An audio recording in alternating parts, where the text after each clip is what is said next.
Well, it could be interesting today. I was supposed to hear back from a job interview I had last Monday. I'll tell you folks, yeah, I had a job interview last Monday, and I didn't get too excited about it. It was actually a pretty good interview, but we'll see if it pans out. Today I'm supposed to hear back from the guy, either or, whether they're going to take me or they won't. And then I also had another call yesterday for another job, for another alarm company.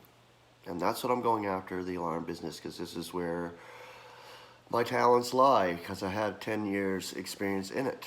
So, Lord willing, and that's all I have to say for that. And Lord willing, we get our rent paid, because rent time is coming up and we don't have enough for rent. And that's going to be fun too.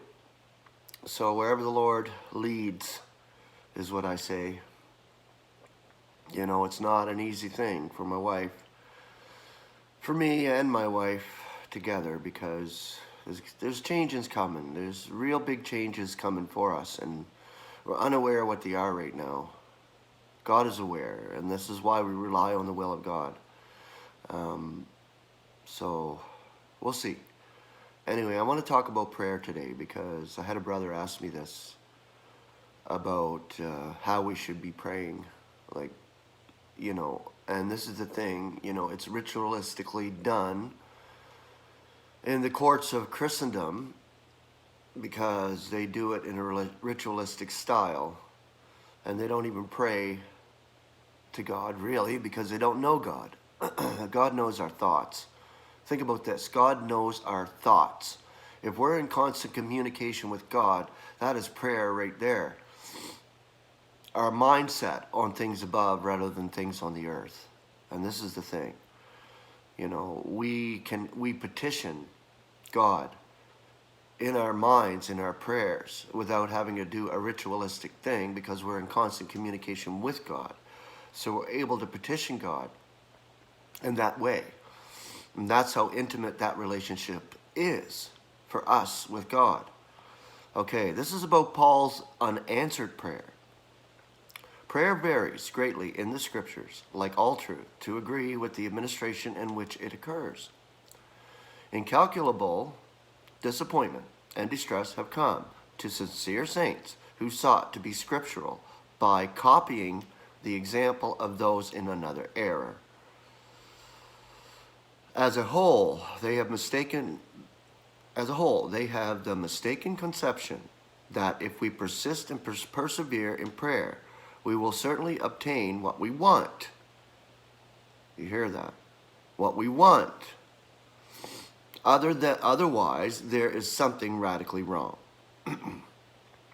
The best concrete reply to this is the experience of the Apostle Paul.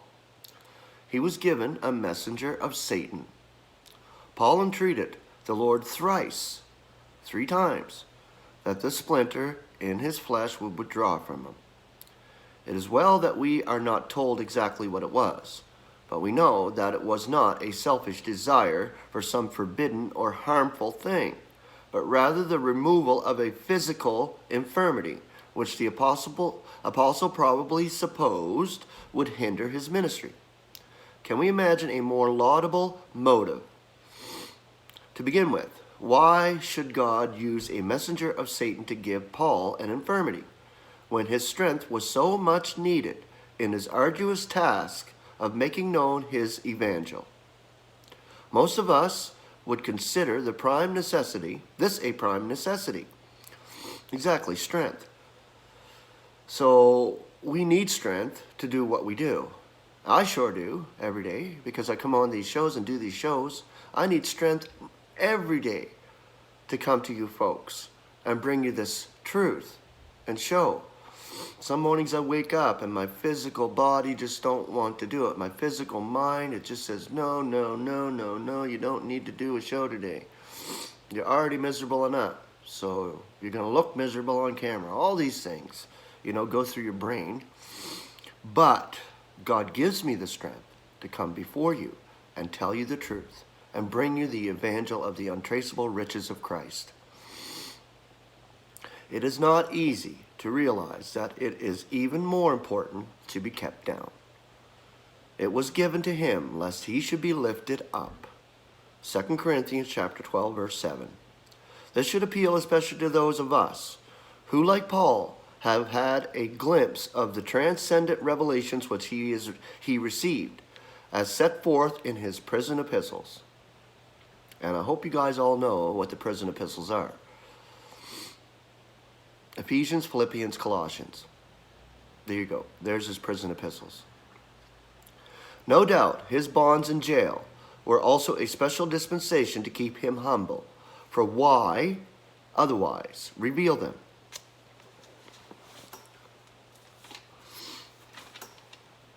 In such a contrastive environment, some of us have wondered why, with such a glorious message, while we are not enclosed within prison walls, we should be so constricted in our efforts to make it known.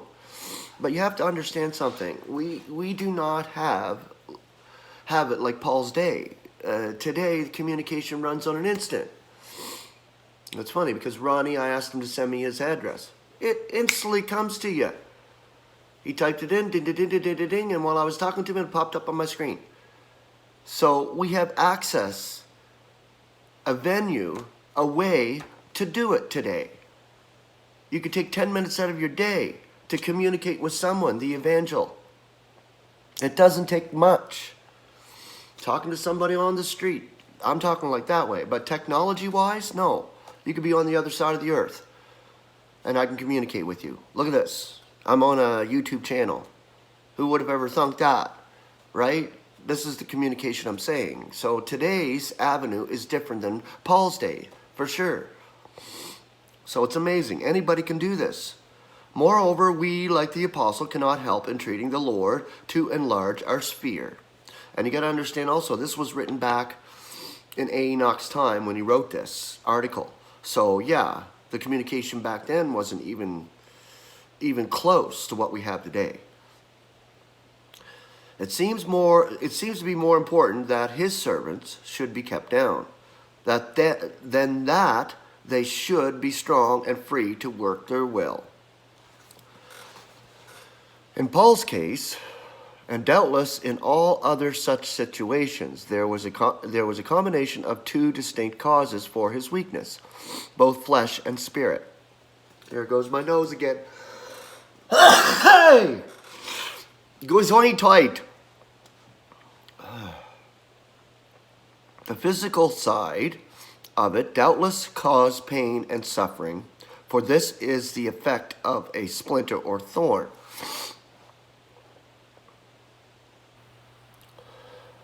On the spiritual side, it was occasioned by a messenger of Satan, and his buffeting would consist of blows of a spiritual nature.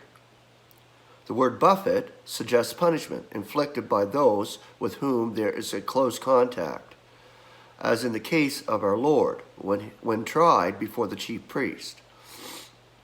And indeed, in Paul's own experience, 1 Corinthians 4:11, but Satan's messenger would be limited to spiritual blows, dealt by men's tongues rather than their hands, such as the reviling and calumniation which made him the offscourging and scum of all.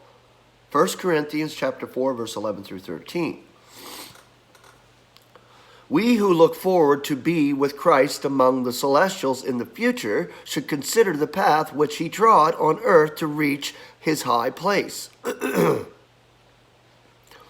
He first came down to suffer pain and shame during his earthly life, quite apart from that which was his as a sacrifice for our sins by death.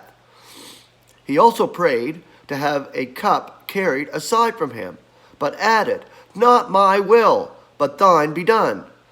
Luke chapter 22, verse 42. It is our privilege to have fellowship with him in these sufferings which come to us through the opposition of the adversary, yet apparently due to the blows of men, and very often struck by saints who are seeking to exalt themselves in the establishment or estimation of the world.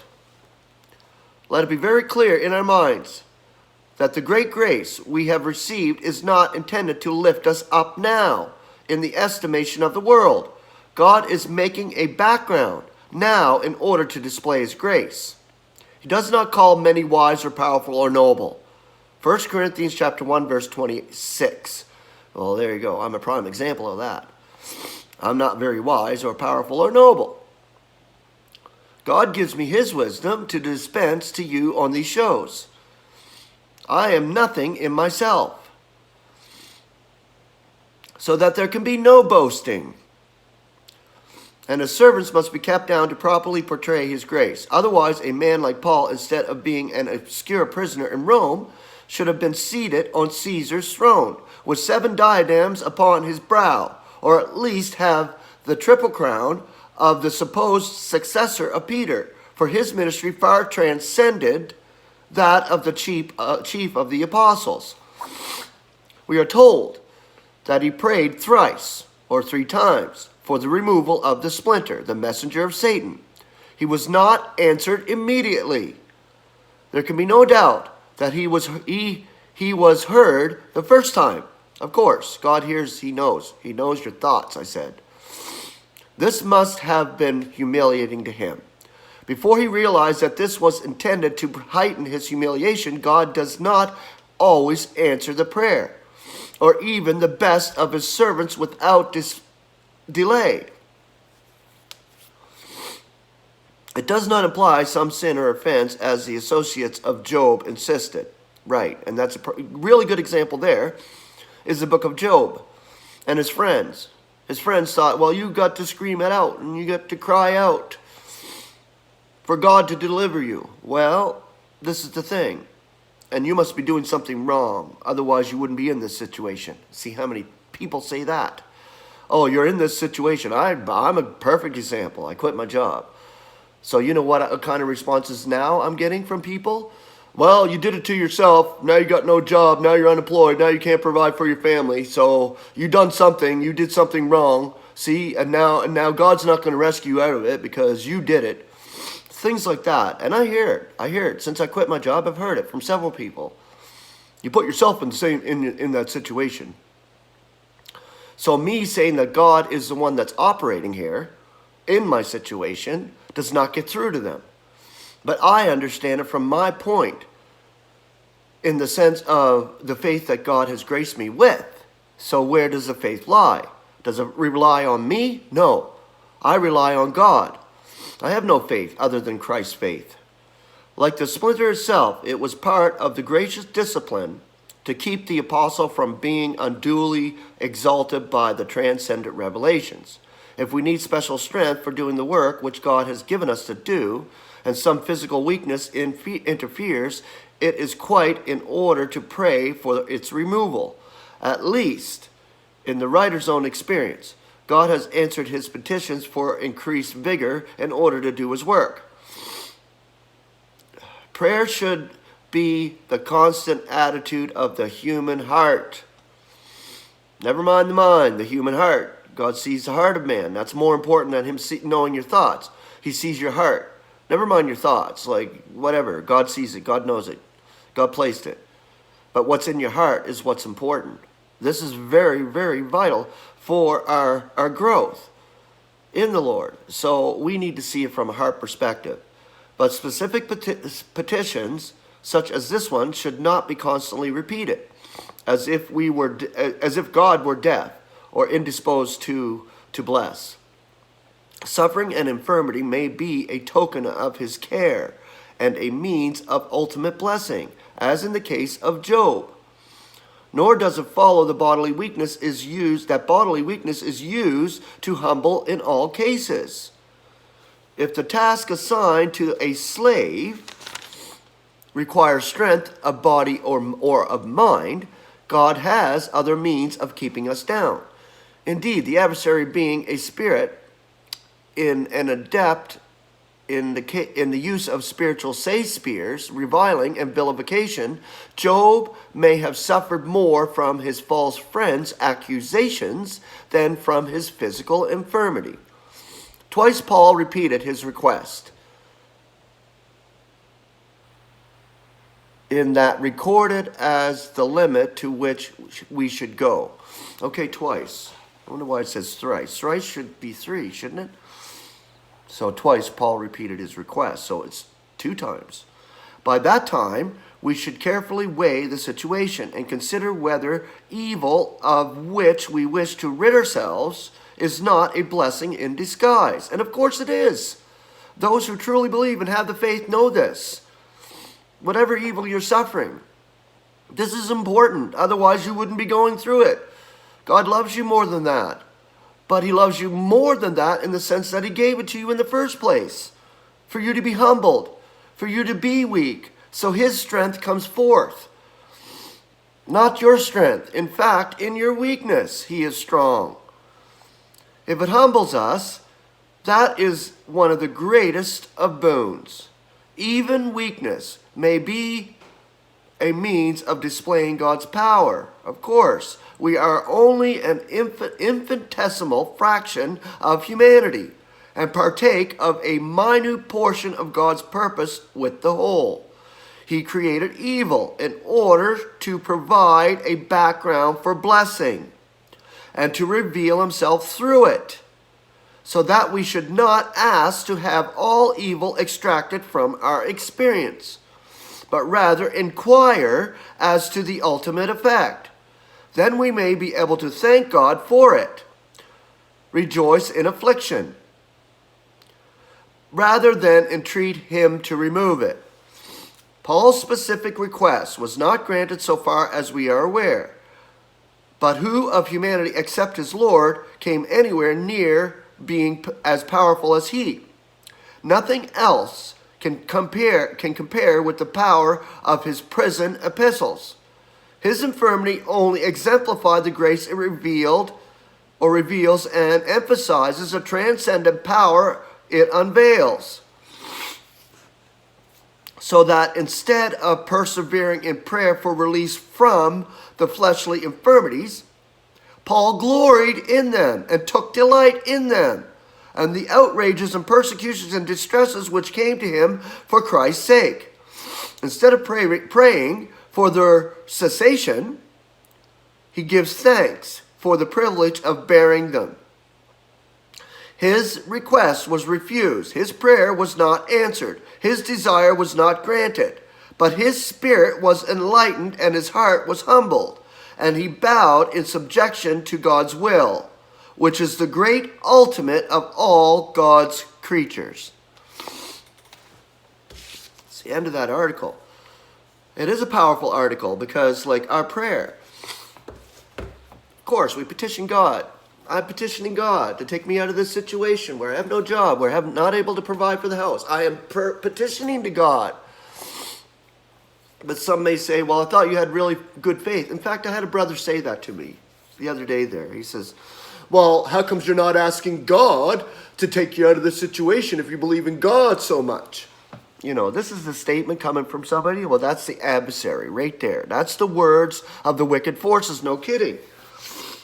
Through that person, that human dupe that didn't even know what he said.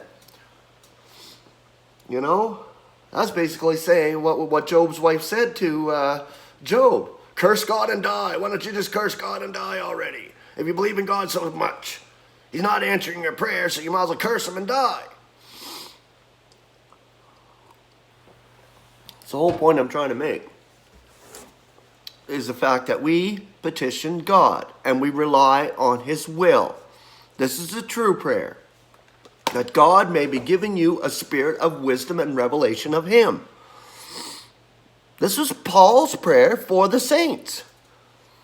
But he gloried in his afflictions, in chains, in Rome, in a Roman prison. He gloried in his afflictions, his persecutions, his sufferings. How is this possible? It's possible only when you see that the outcome is more important than the actual affliction. The outcome of it. And you see that outcome that is going to be so awesome, that sequel that is coming from the afflictions and sufferings that you're going through. So to rejoice in affliction is awesome from that standpoint. Glory in afflictions, brethren, because they're producing something. This is what I aim to do, and this is my petition, is to glory and to thank God no matter what he puts me through. You know, I petition God and I say, well, yes, this is important. Otherwise, I wouldn't have it right now. But yeah, I know God, the sequel is coming. What it is, it makes no difference. I can live in a box and be happy in the Lord. That's just me. My wife, on the other hand, is different in that respect. She even said to me, she goes, well, how comes God isn't doing this for us? How comes God is putting us in this situation? She was crying out to God right there and then, and I saw that. She was crying out to God. Yes, she was. God heard her the first time. She didn't have to say it 50 million times because God hears you the first time. Just trust and wait in the Lord because he will bring it. This is the whole thing with this whole situation of mine, you know, what I'm going through right now. But that's awesome in that way, though. It's giving me more strength and more faith to trust in him. Because I sure as heck ain't going to trust in the world. The world has given me nothing but grief. My whole life. You know that. As a believer, the world gives you grief constantly through your whole life. Misery, sufferings, yes. But if you're suffering for Christ's sake, is a big difference than suffering in the world. If you're suffering for Christ's sake and you're pushing forward and you're bringing the evangel no matter where you are or who you talk to, and you're telling about the truth of God and the glories of God and his reconciliation process, you're telling them. You're giving them something so great. You're consoling them if they believe. If they don't believe, they're against it. They're against God. They don't know God, so they're against it. I don't know. There's not much more I can say today, but yeah, that message is powerful. The message of prayer. Be in constant communication and petition to God through all, the good, bad, and ugly.